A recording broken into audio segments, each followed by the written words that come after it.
Welcome to Tech Equity and Money Talk. I'm your host, Fred DeWorken, and this is episode number 70. You may be thinking to yourself, what in the heck is going on? Where's Christopher Nelson? Well, today we're going to turn the tables, and I'm going to be interviewing Christopher because he's got such an amazing story to tell, and I want to give him a lot of space and time to tell that story to us. So, Christopher, how you doing, man? I'm doing well, Fred. It is definitely different being on this side of the table, but appreciate you leaning in, and I know you have been somebody who's just been really curious about my story, wanting to get it out of me. So, thanks for driving this opportunity. Absolutely, and I'm honored that you'd invite me on to host your podcast and be able to interview you. So, thank you very much for this chance. And I'm curious. We've talked quite a bit about you and your career, and you're a really accomplished dude, man.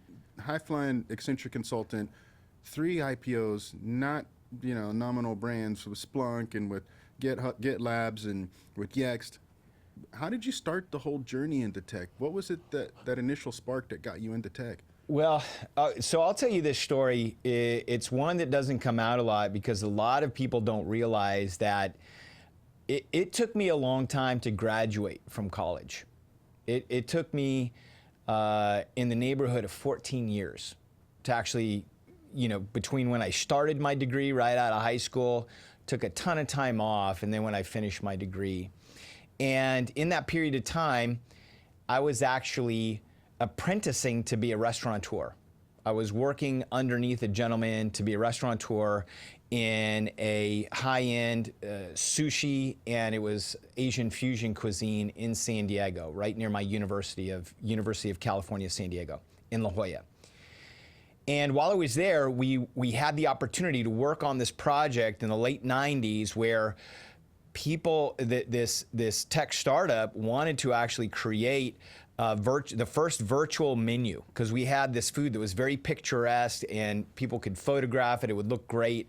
And so we worked with this team. We had these digital cameras that at that point, the digital cameras cost $10,000. I mean, today, right, you can buy them off Amazon for $100. And so we took photos of all this food. We loaded up all the menu items, and there was a touch screen that I thought was really cool. It was very early because it was still a cadmium ray tube screen that had this touch capability.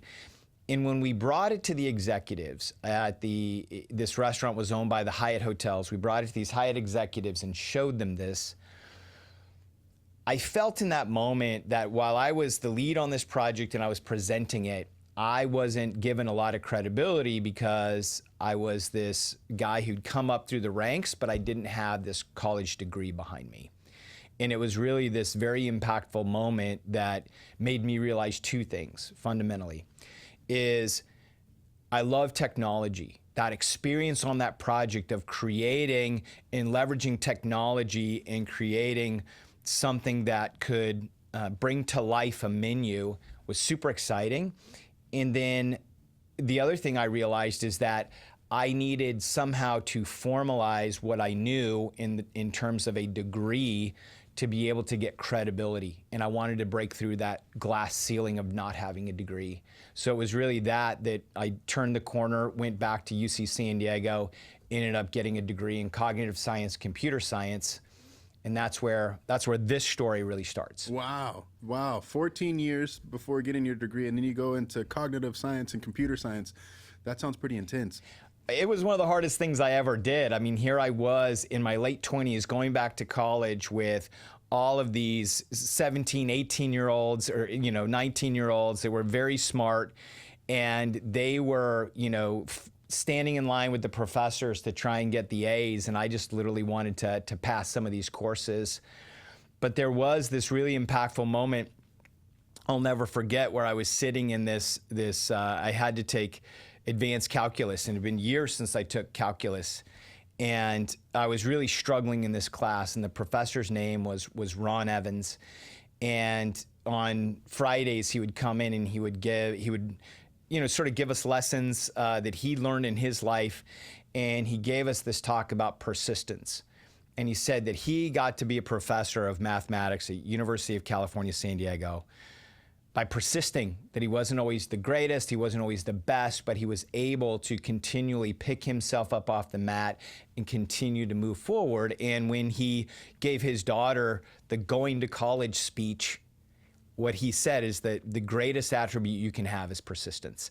And so I ended up failing his class, but I went back and I took the same class again, and that's when I got an A in that follow-up course. And then I ended up, taking multiple advanced mathematics courses and really finding my passion for it again. But all of that wouldn't have happened if I wouldn't have persisted. That's amazing. So you go out of college, you get into the tech world, I imagine as a consultant, but what's that look like? And then when you're in the tech world, 90s equity wasn't necessarily in the zeitgeist, right? Everybody was working for the gold watch at that point. Even the people who were in HP and things like that, they weren't necessarily thinking about equity. What was that aha moment for you when you realized that I could turn this talent that I have into tech equity? Well, so I went to college 98 to 2001 is when I did my second stint at UCSD and ended up getting my bachelor's degree in June of 2001. So it was a very interesting time because I saw so many people, that may, it was interesting because I was an older student, I could relate to some of the older students. So I stayed in touch with people who had graduated, who went to the Bay Area and were getting some of that, the end of that dot-com boom. We didn't know that it was going to go bust in 2001, but I saw and heard some people doing amazing things. And then we had the bust. And at that point, right, everything seemed really risky, right? There was all the messaging around working for equity at that point, and some people had won big, some people had lost horrendously big because they'd purchased a lot of options and they were upside down and they owed a lot of money to the government. So I think coming out of school, I knew that the technology industry was a growing industry and something that I wanted to be a part of. But what I wasn't sure that working for equity was for me. And so that's where I actually chose to go to work for Accenture, somewhere that I could grow my skills. And I think for me, I came out immediately and started getting exposure to working in CRM systems. And PeopleSoft was the CRM of choice back then.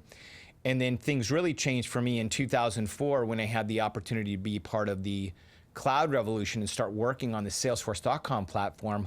I was one of the first, it was a team of 10 people that actually went and got trained at Salesforce. We were white label for Salesforce for a while, and then we started doing implementations to the enterprise. And what I realized is that when you start understanding and can leverage these bleeding edge technologies early in the space, that can really help accelerate your career. That's absolutely fascinating to be at the bleeding edge of something as consequential as Salesforce within that first cohort of 10. And in that same moment, maybe you don't realize what your value is. Right. Tell me about, how do you maintain your value? How do you estimate your value correctly in this environment where you do have an outsized amount of risk? It could be bust, it could be boom, right? Well, and so, so to your point, like I understood my value in hindsight, but what I saw, and I think what people can see in front of them is when they start working in a new technology is number one is you start looking at the rate of adoption, like how many people are starting to use it and how is that technology being adopted. I think for myself, what I saw after a few implementations is that the amount of implementations, that pipeline was building. And what I saw for myself selfishly, which I think we do in our careers, need to be selfish in some sense of what's in it for me if I'm building these skills, is it was able to unlock for me geographic freedom. So all of a sudden I went from a guy based in San Francisco who was doing a lot of local assignments to somebody who was getting flown to different locations in the United States and then starting to get flown globally to different locations because I had this level of expertise. And as simple as it may sound, I started understanding my value by seeing where the type of offices that I was walking into, right? When you think about Aon Insurance or coming out here to Austin to Dell Computers, in some of these larger companies that were well known at the time, I started realizing, wow, so I'm actually doing something that these people value. This skill, this thing that I'm learning has some type of larger value in the marketplace that I may be aware of. Mm-hmm. That's amazing to go along on that journey in that way, from just a passion of technology, and now you're actually operating in it and you're realizing your value.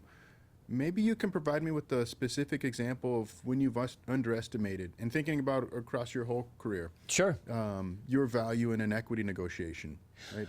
Well, I think, so let's talk about, so let's talk about when I made the decision to go work for equity. Okay. Because I think post 2001 and seeing the dot-com bust, you got to realize it was probably 8.5 years. So I worked for Accenture from 2002 is when I started to, I guess it was 2008, the end of 2008. So let's say that so 6 or 7 years, and in that time frame, I saw people leaving to go to work for equity with mixed results.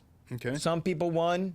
I knew somebody who left Accenture and went to go to work for Google and helped Google go through their IPO, and now they've been at Google for 20-something years, and we know that they've got a bank full of some equity there and they're doing very well for themselves. Mm-hmm. I also saw some people go and work for startups and then continue to work for startups and nothing really happened. For myself, the impetus was I had gone all in on a side hustle.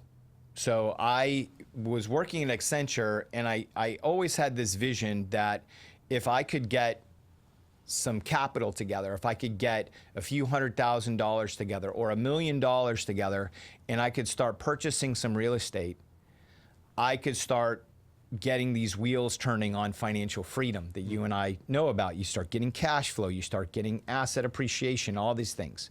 So with a friend who we'd done restaurants together back in the day, we said, let's start some juice and smoothie bars. And this was down 2005, 2006. And by the time we got to 2008, 2009, these things had gone belly up because of the Great Recession and the financial crisis, because the $4 smoothies were not competing against the $5 footlong subs. And so that was devastating. And so I was at this point where I said, I know I have something of value. I have these Salesforce skills. I am empty. I got to start this dream over again. I made the decision that I said, let me continue to grow these skills and let me go work for equity. Now, I had no training at this point of how to go to work for equity. So when you say, when did you most undervalue your skills? I actually think, I don't know if I undervalued my skills. What I did, and this is a mistake I think many people make, is I actually knew the value of my skills. I have these advanced Salesforce.com skills. What I did is I traded it for fool's gold.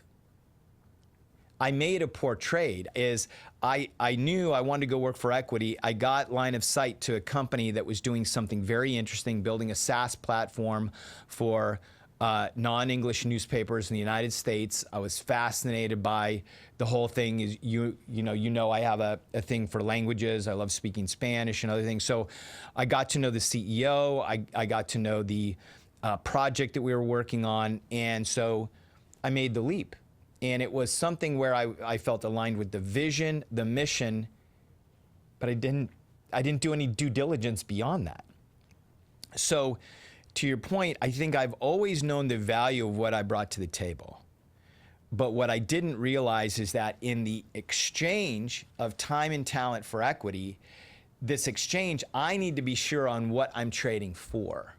And so to me, where I most undervalued it is I traded it for literally nothing. And I ended up wasting a year there, because once I started working, it was within a matter of months, I realized, okay, we're behind on a lot of these deadlines. There's not a lot of clear line of sight to the funding to try and accomplish a lot of the things. So we're being asked to deliver a lot of things, don't have a lot of the tools. And, after a year of, Red Bull and nursing an ulcer and trying to get this thing over the finish line, I just realized that it was a square peg round hole. This never was going to work.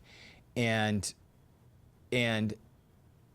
I actually, in that moment, I felt like I'd made a huge mistake. I felt like I'd taken this thing of value that I had, and I had then spent it and got nothing for it. And I thought at that point I'd ruined everything. That's where, I'm thinking about the themes with your professor in the calculus class and the perseverance, right? And also the importance of due diligence as a muscle and really implementing that. Now, I would calculate that you're in your mid to late 30s. Yep.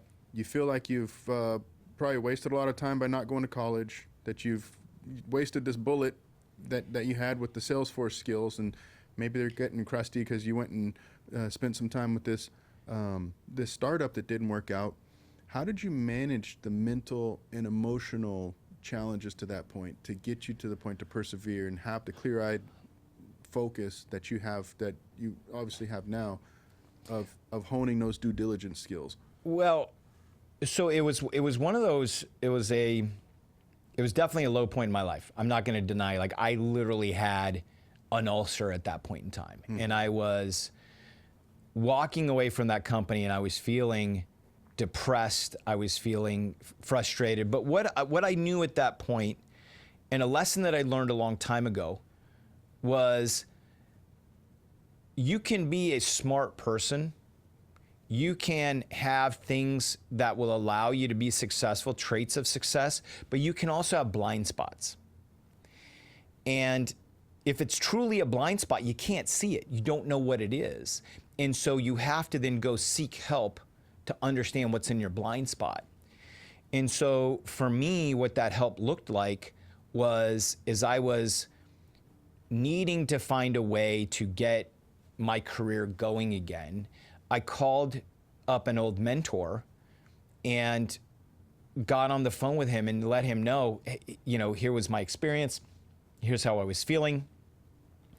And immediately, this gentleman spoke into me and said, hold on, we're talking about 12 months here, right? Your skills still have value. You can go immediately get those things back on track. And when you look at all the experience that you have, it's just a blip on the radar.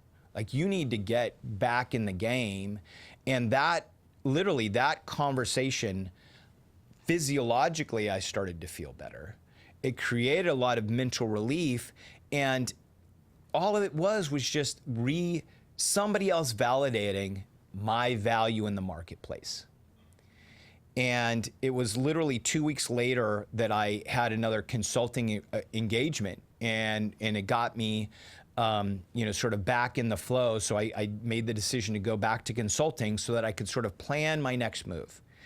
And I wasn't done. I was not, and this is where, when I know for myself that when I start having clarity, that clarity brings confidence. And then the confidence brings commitment. So I was clear again, I have something of value. I had to do the homework, and one of the things that I've also learned to do is when I have something that is a failure, or it's perceived as a failure, didn't go as expected, I have to translate that into a lesson learned. Mm-hmm. And so I did, and I have some writing exercises where I looked at the lesson learned, and I realized I led with my heart, not my head. Meaning that I was so impassioned by this project and what I thought the change we could make, and I think a lot of people get into this too, is I was excited about the change we could make, but I didn't look at the underlying fundamentals of the company. And so the other thing I did is I wanted to get data points. So, and so this was 2010. I was on LinkedIn, and I started looking at people's profiles who had, worked for early stage Google or Netflix or Amazon, and I started direct messaging them saying, hey, would you jump on a Skype call at that point in time. There's no Zoom back then. Right. You're on a Skype call. Yeah. You're Skyping, baby. And would you, like, I want to try and understand, you know, if I saw somebody that went from, you know, Google to Netflix to Amazon, or you start seeing some of these great companies lined up, I wanted to understand what their thought process was. I wanted to lean into that. And this is where what I learned from everybody is that all of them had some level of due diligence process. All of them had some way that they looked at the product, they looked at the leadership, they looked at the company. And I realized that I didn't have that. I needed this due diligence process. And so that's where then I formulated a due diligence process. And then I started going around and looking at companies, because I realized that I had the valuable skills. Now I just needed to find the right asset to invest in. Right on. Walk me through that diligence process a little bit. And, you know, it strikes me as, man, have you ever considered a career in sales? You know, just cold prospecting people on LinkedIn of, That's like, right. hey, let's have an information overview. Let's talk about your path. That's pretty commendable. Yeah, there's plenty of directions I could have taken my career. I did wind up in IT, so I guess that makes me a masochist in some sense. But no, I think the due diligence process that I had at that time, I mean, I went back and I took notes from everybody that I spoke with, and then I also went back and reflected on the you know, how I learned to do stock picking when in the 90s. Like, I started my investing journey really investing in individual stocks, and I'd learned a lot of that through the Motley Fool. And so what I did there was I went back to some of their lists, and I think it's relatively fundamental. Number one, you need to look at the product, and you need to understand what problem does it solve for its customers. And then number two, you need to start understanding, what do customers think about that product in the marketplace? I mean, I think it's really, you know, you can go deeper down that rabbit hole. You can keep it as simple as you like, but as you and I both know, when you're just doing initial vetting, I think having a way to just sort of go through and say, is this something that I want to go deeper on, is important. And to keep with that, it's the product. What do the customers think about it? You know, do they have a differentiator? Do they have a moat? Are they first to market, right? Or are they early to market? And then what's that total addressable market? I think that's the product. Then leadership, been there, done that. Who on the team has been there, done that? And you start understanding that when you see these teams that are going from private, you know, startup companies to public companies, they're going to start swapping out. They may swap out a CEO. They may swap out a CRO, or they swap out a CFO. But they're usually going to try and find somebody who has that been there, done that experience on the team that's going to help take them public, and then even post-public when they're going through growth cycles. So understanding how that team is going to grow and evolve is super important. And you know this too. We talked a lot about, you know, I mean, study Frank Slootman and what that guy's done, right? And then after then it's fundamental, the financials. How do you just basically understand how close they are to profitability? You know, you also want to understand how much money they take in. And then I usually like asking questions in interviews. Are they hitting their sales number? Is that consistent? But I think there's a way that you do a financial analysis, and those themselves will give you some good guidelines. And I know earlier this summer, I went through with Brian Feroldi, and I had a full episode on public company due diligence with him from a stock picker's perspective. And then I did sort of a private company due diligence episode too. So I'd recommend that people go listen to those because that'll give them the deep breakdown. Get them to double click on the financial aspect of it. Oh, 100%. It can be confusing, and there's been such a proliferation of venture capital, and everybody hears, oh yeah, seed or A and B. You hear people chasing those milestones, but to me, it's kind of chasing those milestones out of context, right? Yeah. The seed and the A and the B are really worthless milestones if the product isn't the right product. That's if right. The churn is big, if the leadership hasn't been there, right? Those are things that, once put into context, have a greater meaning. 100%. And I think you know, and then even getting back to the product, you have to understand, is this a B2C product? Is it a B2B product? You know, in that episode on private company due diligence, right, because I've done a lot private to public, I really focus on companies that sell into businesses because generally they're going to have a budget. That buying cycle is going to be more predictable. You also understand generally their broader need. Right.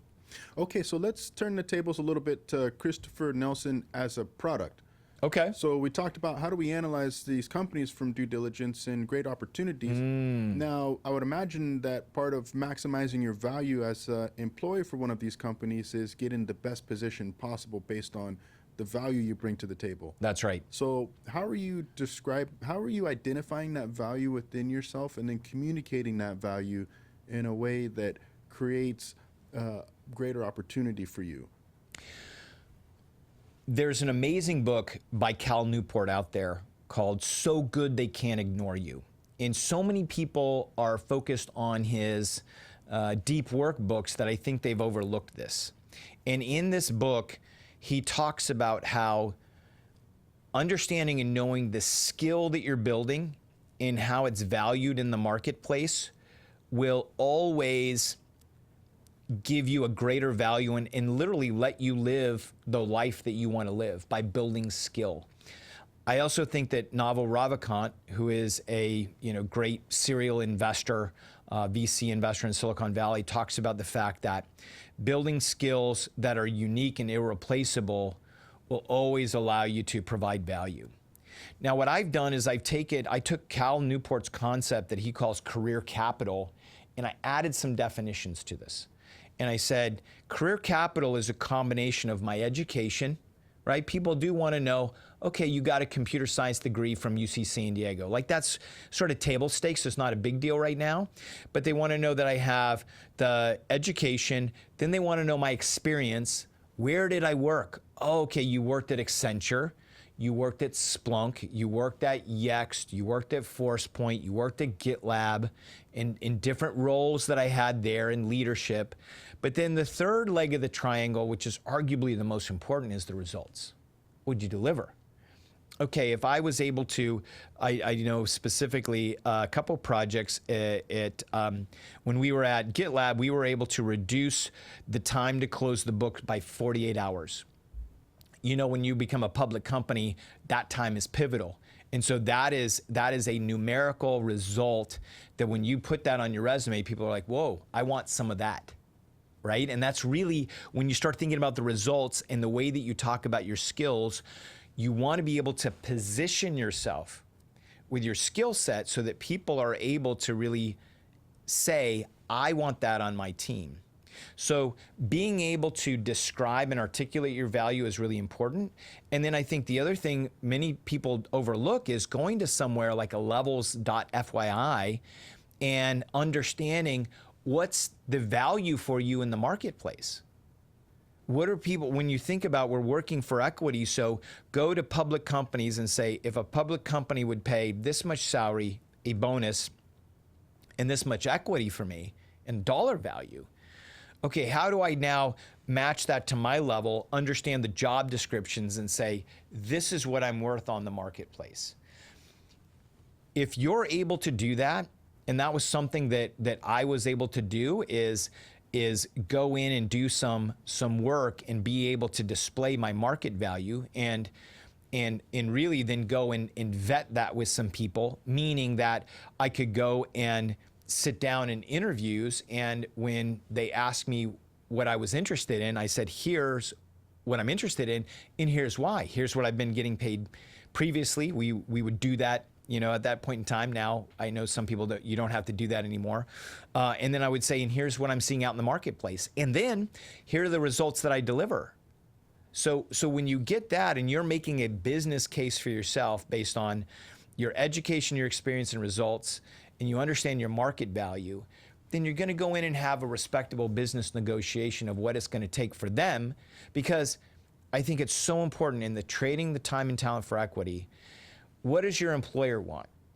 What do they want? They want access to those same results, right? So for myself, my positioning was I can come in and I can organize your business applications, and I can help you get ready to go past a SOX audit so that you can go public, and I'm your easy button. Like all of those things, you don't have to worry about that.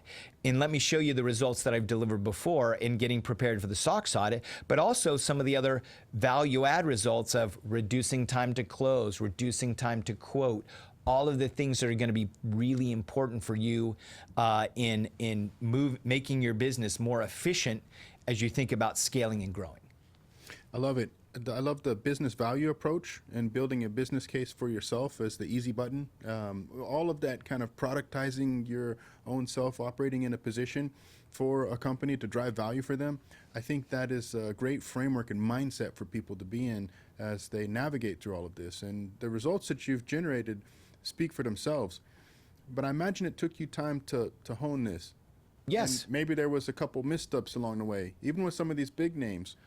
Was there a time in one of these negotiations where you felt like you left a significant amount on the table, where you could have optimized the offer in one way or another by thinking in a different way or understanding the value of the company or the shares or?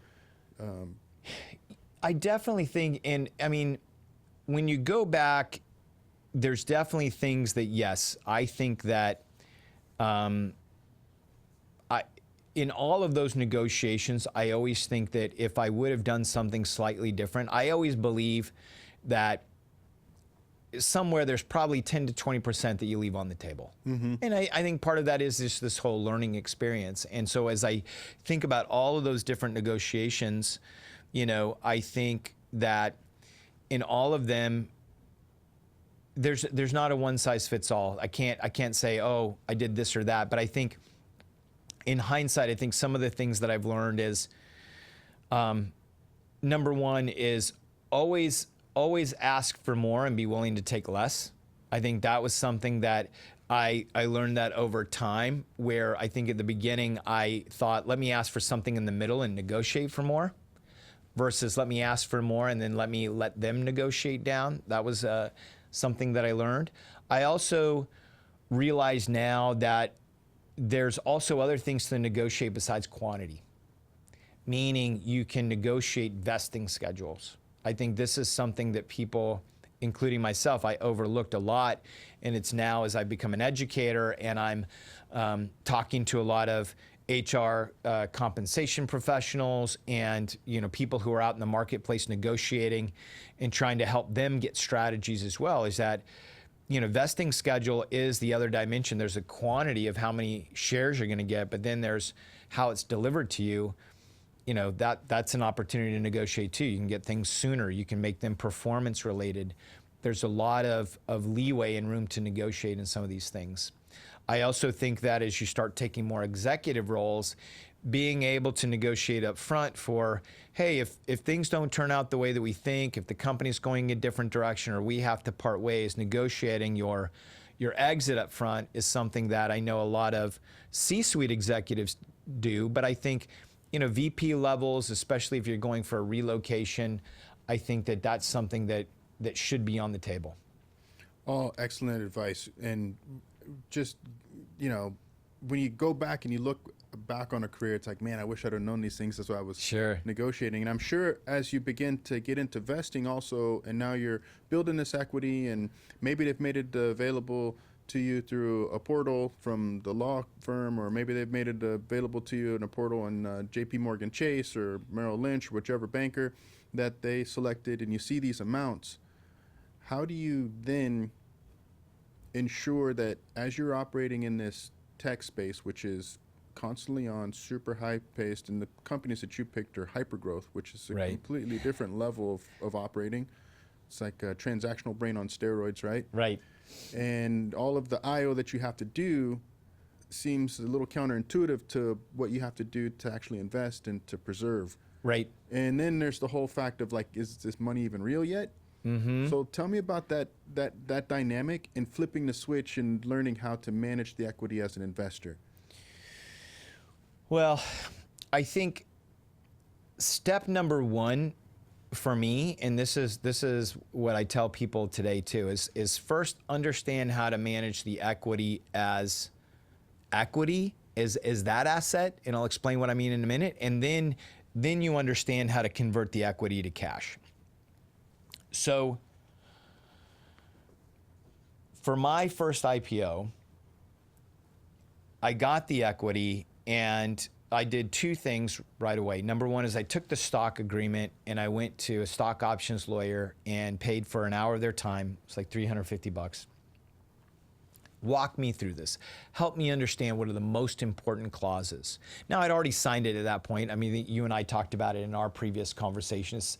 When you get to the point and you get into a company you want to, and especially you see it's a rocket ship, like I'm getting on the rocket ship. But I wanted to understand it. And so I understood a lot of the details of the stock agreement that I think it's important that people understand. And I then went home and I made a spreadsheet that said, okay, here's my grant, here are my different vesting dates. And I just started tracking that. The other thing I started tracking was, we would do as private companies, we do quarterly updates to the company. And this is what I love when everybody's a shareholder is the leadership team wants to report out to the shareholders, which is just yourselves, and I know they were reporting that out to the larger investors at that point, how the company's performing. So I started then tracking down some of those metrics as well and understanding how that was performing. This is something a lot of people overlook, is many people, they'll take their equity agreement, their stock, and they put it on the side. In the file cabinet. In the file cabinet, and they think of it like a savings account when it's really an asset.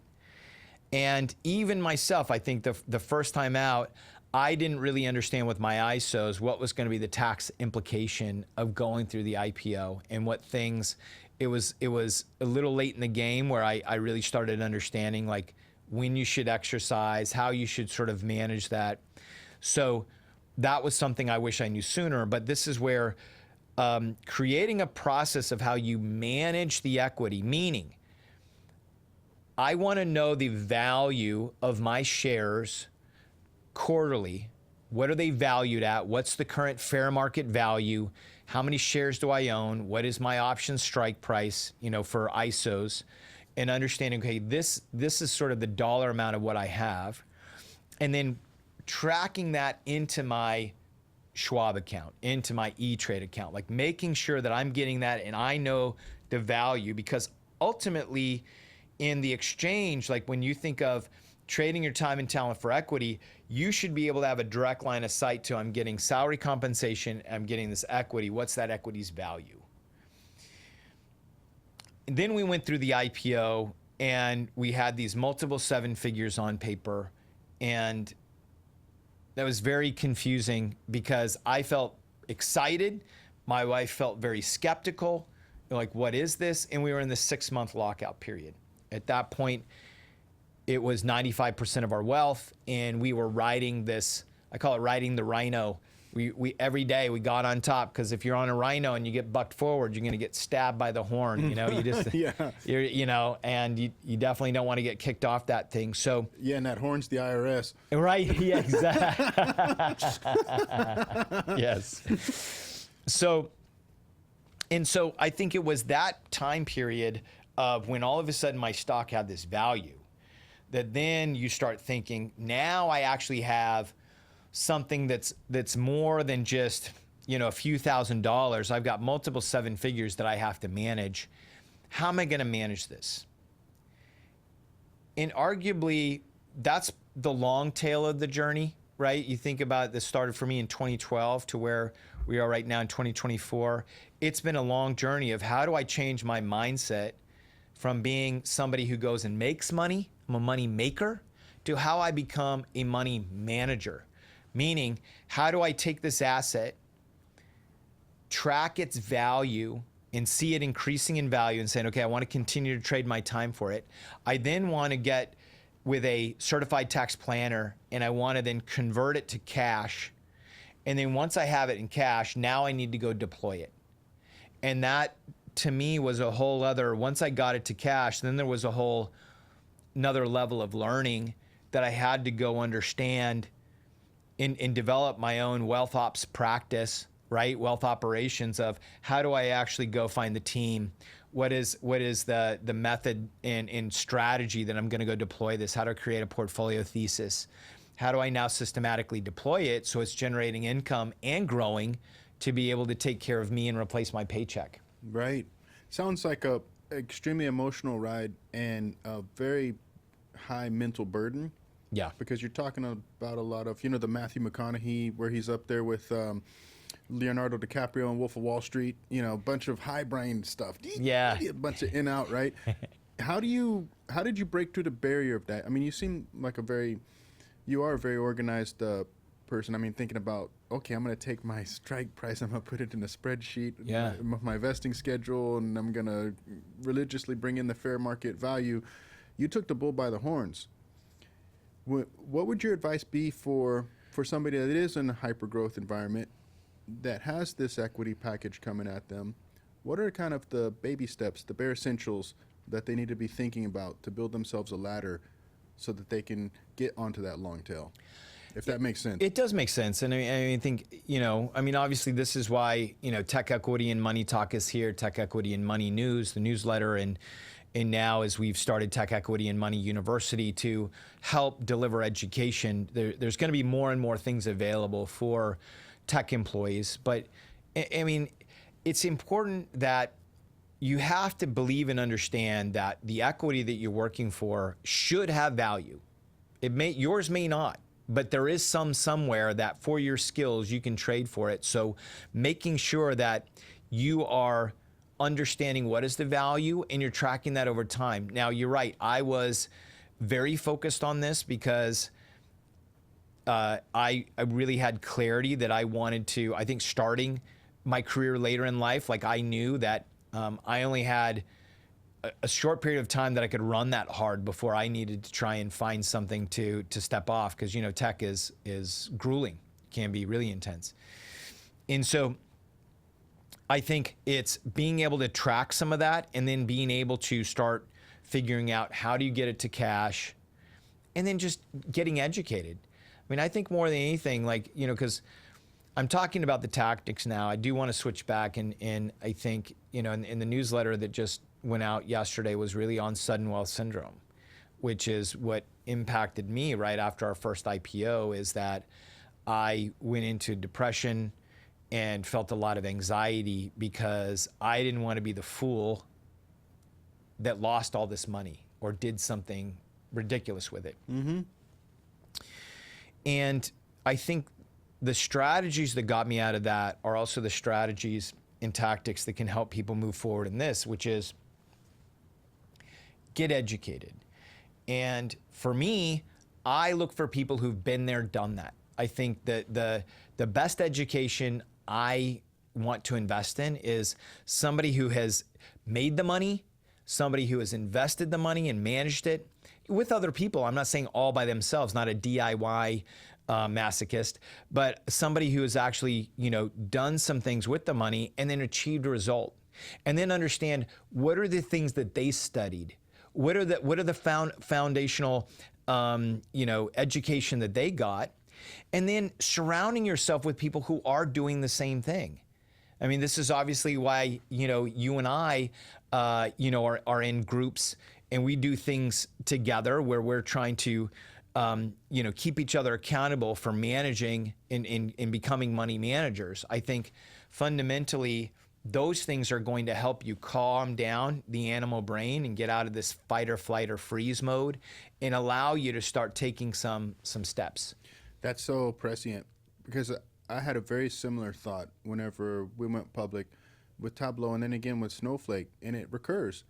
I watched my grandmother basically go through all of the wealth that my grandfather had set up. And it was, she didn't understand how to manage it.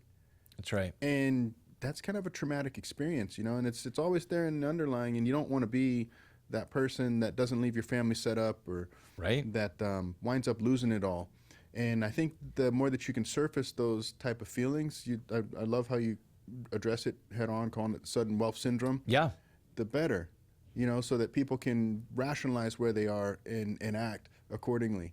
And support groups, accountability groups are amazing to that end. I think that there's something to be said for for finding that. And I know that you're developing a cohort program That's right. that's coming up, and we may not be able to talk about it yet, but I'm very excited about that in the content, because I feel like people with the right type of frameworks can find their success.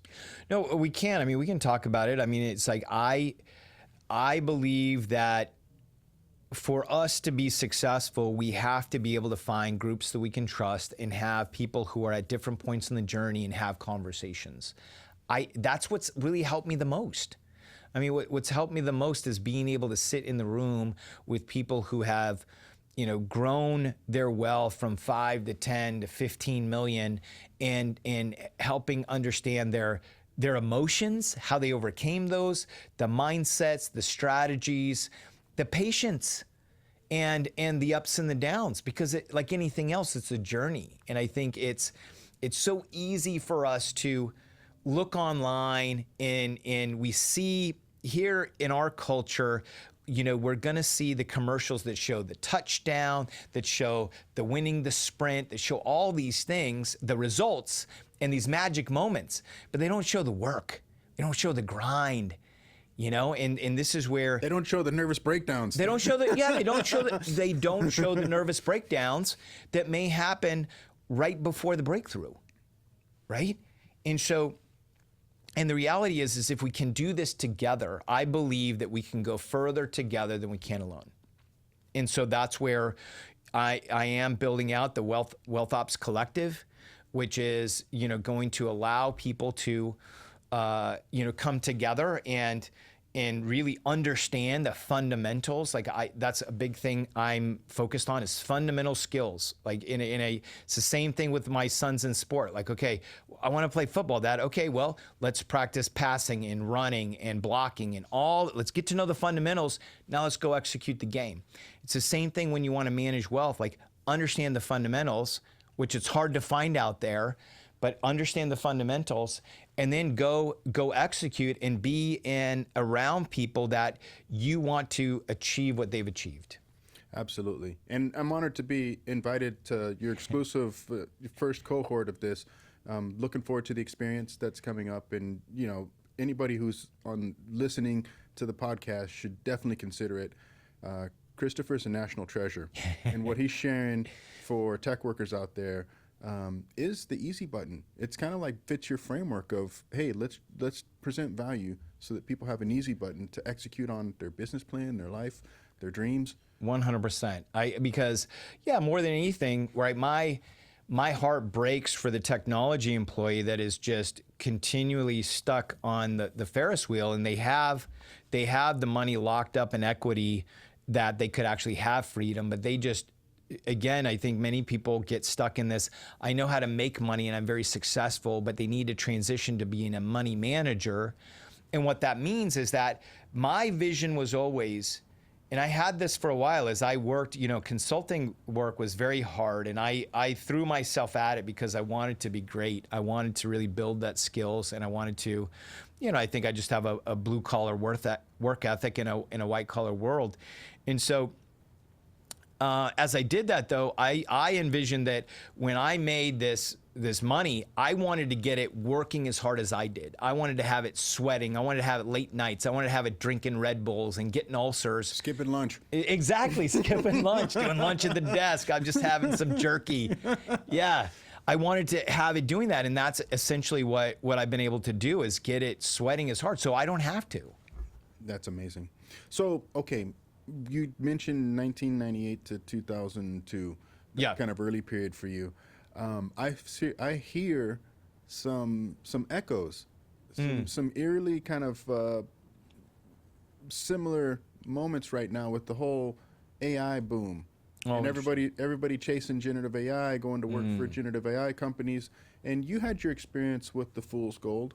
Yes. What are the red flags that would go off in your mind if you were on a hamster wheel right now, chasing some equity in this generative AI space that you thought was going to be worth something, but maybe it's time for a reality check, maybe it's time for a gut check? What are the red flags that you would look for in a company that you would be working for right now? Well, I think the biggest red flags that I look for is, you know, and it goes back to the due diligence criteria, is is the product solving a problem that a lot of people really have? Whether that's, and again, B2C or B2B. But I think if it truly is solving a problem and it's tangible and it can be measured, that is going to be less risk than something, well, we think it's going to do something. I think I wanted to make sure that I was not speculating with my time. And I think that's part of what made me, like when people will come and say, well, wow, so I had the swing and the miss the first time before I had a due diligence strategy, and then I went 3 for 4. And people say, how did you do it? Well, part of it is I was really, really choosy. Like I really did a ton of due diligence. I threw a lot of opportunities in the trash can because I knew that I had already, to your point, like I'd spent my 20s. And I don't regret it at all. I had a great time. I had a great time. But I knew that I was a little late to the game, so I had to be really, really choosy. So this is where I would encourage people when they're looking at AI companies, be very, very choosy. Understand what's solving a problem. Is it, what's its time to revenue? Who are the leaders? Have they been there and done that before? Or, and then always look at the valuation. I would much rather have a company that has a conservative valuation, meaning it's possible this company's worth more than it's stating. There's probably some upside here versus something where they're saying, oh, how is this company valued at $2 billion? Mm-hmm. Where is the revenue that supports that? Those are some of the things that I would really look at. Right on. That's wonderful advice. Because there's a lot of AI funded companies out there right now. Many of them don't have a lot of revenue, or they're not supporting the multiples that they've generated on. It feels to me a lot like the .com when everybody was out there supporting Webvan and what was the other one, the Pets R Us or something like that. That's right. Pets.com. And that whole thing blew up. We watched the whole thing just go down into a giant dumpster fire. And a lot of people got turned off for equity for a long time for that. They did. I think, though, it's interesting as we go through more cycles, like think about it, like we also had, sort of the Bitcoin and blockchain was out there for a while. So I think that now that we're seeing some of this, and I think there's value in a lot of those technologies as well. I just think that as employees, if you want to work for equity as a wealth building strategy, you have to do your due diligence and understand what you're trading for. And if you don't, then just take it for what it is. It's speculation. Mm-hmm. Then the question I would ask you is then, what's your overall comp package? Because if you're actually taking a cut on salary and you're speculating on your equity, then you're probably not even at what I would call simple career compensation, meaning what's your salary level for where you're at? And so this is where I think anybody, can you work for tech equity as wealth building strategy? Yes, you can. Do you have to think like an investor? Definitely. Because if you're not thinking like an investor, then you're really gambling with your time. And time is your most valuable resource. Let's talk about managing the emotions while you're being choosy. Okay. Because a lot of us have this kind of ingrained, call it type A, call it busybody, got to be working.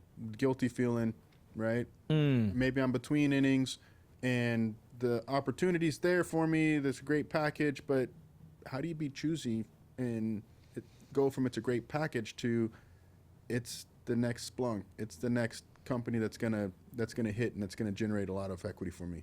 Well, so I think there's a few things that you need to consider. This is where I think having good financial practices help. Meaning that if you're in between innings and you have a buffer in the bank account while you're still going to feel some of that anxiety, it's not going to be pressing.